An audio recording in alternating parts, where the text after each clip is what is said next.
Hi guys! Welcome sa aking video. This is Tita Mayang. Pasensya na po kayo sa aking boses dahil ilang araw na tayong walang insaktong tulog at saka lagi tayo karaoke kaya ganitong boses ko. Charot. So guys, andito tayo ngayon sa Negros Oriental, ang aking probinsya.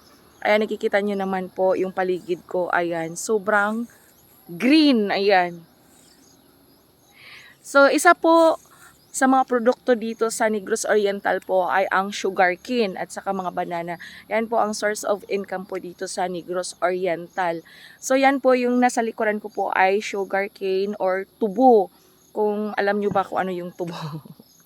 So ayan po, yan po ang source of income. Gusto ko po i-share sa inyo. Gusto kong i-share yung paligid. Napakaganda dito, napaka-fresh ng hangin.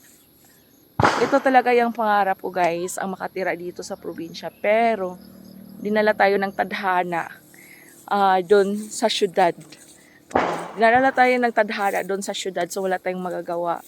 So, andito ako ngayon dahil may ganap tayo sa buhay. Kaya andito ako sa probinsya or bahagi sa inyo yung kapaligiran namin. Again guys, disclaimer, hindi ko po ito pagmamay-ari. Ito po ay pagmamay-ari ng aming kapitbahay. Kaya let's go! Ayan nyo naman yan guys. Yan po nakikita niyo ay sugarcane. Ayan. Ito po ay maliit pa na tubo. Ayan. Yan. Maliit na tubo. Ayan. At saka nilagyan na yan ng fertilizer guys. May fertilizer na yan. So, ito yung malapit na yang i-harvest or itabas. So, this coming or siguro next month na po siya pwedeng itabas. So, ito po yung sugarcane guys. Ayan, tingnan nyo. Ayan po ang sugarcane. Ayan, sobrang tahimik. Ayan, napakaganda ng lugar dito sa amin. So, ayan po guys, napapalibutan po tayo ng mga bundok. Ayan, ngayon ay ibahagi ko sa inyo, mag-ano tayo? Pang-os tagtubo. I don't know ano yung Tagalog sa pang-os. Basta, ipakita ko lang sa inyo. So, ayan guys, ngayon po ay magpang-os tayo ng tubo. Iwan ko kung ano yung Tagalog sa pang-os. Pero, ipakita ko na lang po sa inyo guys. So, ito po yung OOTD natin dahil dito tayo sa probinsya. So, ayan, nakaboots po tayo. Mayroon po tayong sanggot.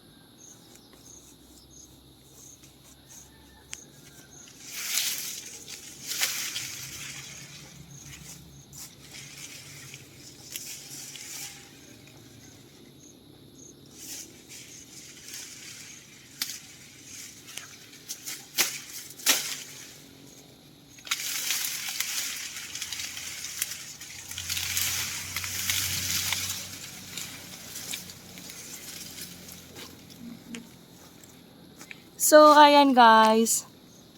Nakakuha na po tayo ng tubo. Kailangan talaga mag-ingat. Baka masugatan yung mukha natin. Dahil may dito, ano ba yung tawag? Makakasugat tong dito sa gilid ng dahon ng tubo. Kaya dobling ingat talaga.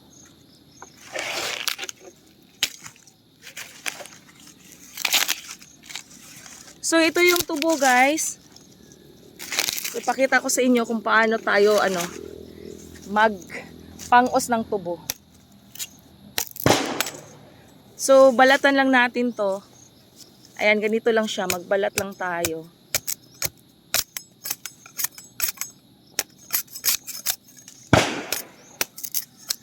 Pasensya na guys, may yun.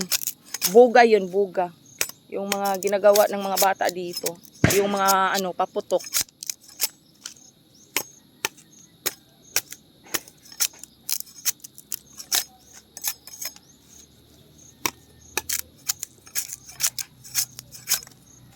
So, ayan guys. Balatan lang natin guys.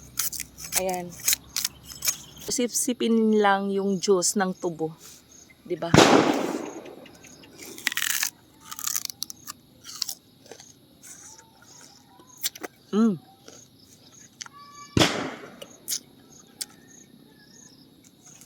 Tamis. Ang tamis guys. Ito yung ginagawang sugar or asukal. Yung ginagawang asukal.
Pagkatapos sipsipin yung juice guys, pwede mo nang itapon.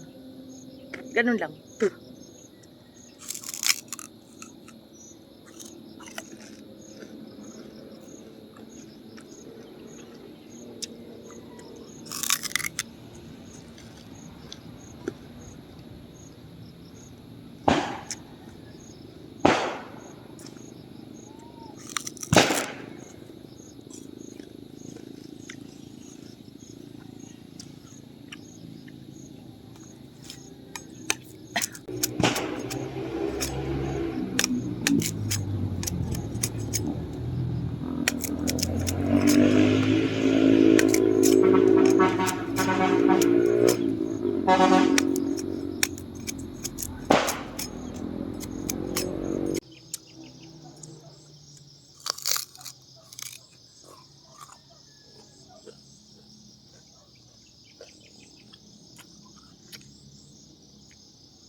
Uuwi na tayo.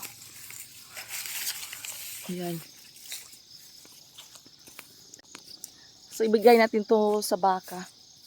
Yung dahon ng tubo. So, ayan.